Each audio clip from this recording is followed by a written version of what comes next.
ए फूफा, इतना दिन से तू ससुरारी में आवता है, कोई पुरानी वाला किस्सा ना सुनाया। हाँ फूफा सुनाऊते आज तू। हाँ बेटवा, लेकिन हम पुरानी वाला किस्सा जानी त ना है ना। एक आठ सुनावा कौनो। अब ये का टिकाओ तुम से कोनो सुनाए दे हमका। बाग फूफा तू कान कैसे यहाँ हमका से कब्बू रोज सुनावत रही। अरे बेटो के कहानी सुनाई, आजकल के लड़के सारे बहुत कलजुगा होथिन। करे ननको वही बताओ, तार बुआ तो का देतो रही हुई है।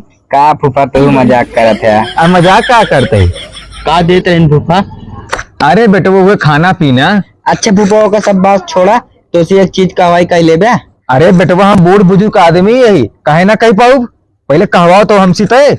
अच्छा फूफा तुझे पकड़ के का चला कठो बिलार मारी। अरे काहे ना कही पाऊ, तुरंत कह सुनावा दई तो का।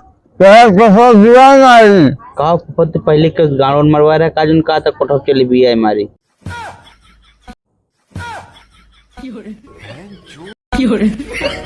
जो दर्द मिला अपनों से मिला।